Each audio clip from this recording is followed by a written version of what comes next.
Assalamualaikum warahmatullahi wabarakatuh. Hai teman-teman semua, perkenalkan nama saya Muslimin.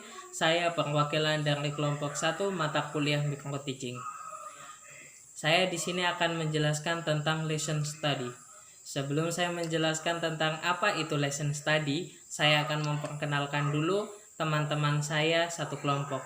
Yang pertama ada Risnawati Abdullah, yang kedua ada Jumriyawati LD Lilipu, yang ketiga ada Arianti Paira, yang keempat ada Cindrawati Usman, yang kelima ada Asrin R. Sulaiman. Di sini dalam kelompok kami yaitu kelompok 1 kami akan membahas tentang lesson study. Jelas teman-teman penasaran apa sih itu lesson study? Lesson study adalah metode peningkatan kualitas pembelajaran yang pertama kali dilakukan di negara Sakura atau di negeri Sakura yang biasa kita kenal dengan Jepang. Lesson study adalah model meningkatkan kualitas pembelajaran yang dilakukan oleh guru secara kolaboratif. Teman-teman sekalian, tadi kita sudah mendengar tentang pengertian lesson study. Sekarang kita akan membahas tentang apa sih manfaat dari lesson study diterapkan dalam dunia pendidikan atau dalam proses pembelajaran. Yang pertama, manfaatnya yakni seorang guru dapat mengetahui tentang kemajuan kinerjanya dia dalam mengajar. Yang kedua, yakni dia mendapatkan umpan balik atau respon dari teman-teman mengajarnya atau dari guru yang lainnya. Yang ketiga, dia dapat mendokumentasikan atau mendeskripsikan proses pembelajarannya ketika dia menggunakan lesson study. Selain ketiga itu tadi, lesson study, manfaat dari lesson study menurut Katerina Lewis, beliau mengatakan bahwa manfaat dari lesson study yakni seorang guru bebas untuk mengembangkan metode-metode yang ada di dalam tujuan-tujuan pendidikan. Jadi dia bisa mengembangkan dan mengasah kreativitas seorang guru dalam mengajar. Jadi dia bisa membuat peserta didik lebih pintar lagi.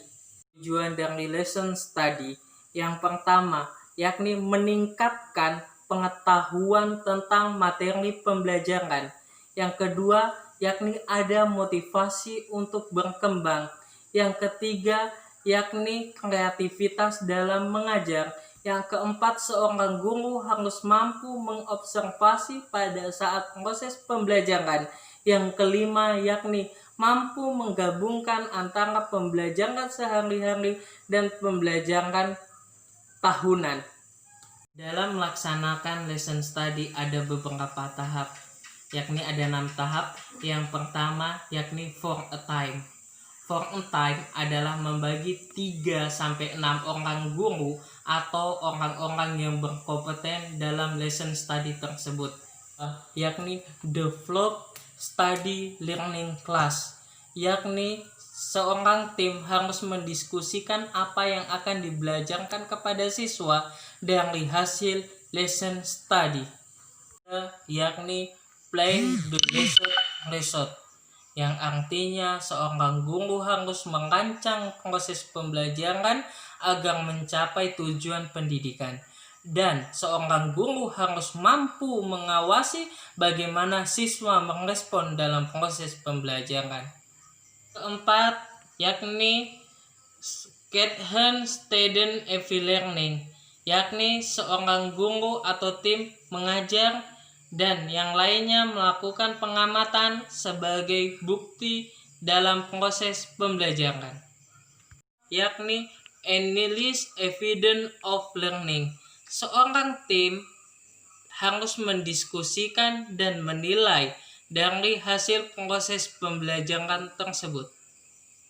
Terakhir yakni refresh the process, yakni seorang tim merevisi hasil yang ditemukan dari tahap kedua sampai tahap kelima untuk didiskusikan dan diambil apa yang didapatkan dalam proses pembelajaran tersebut.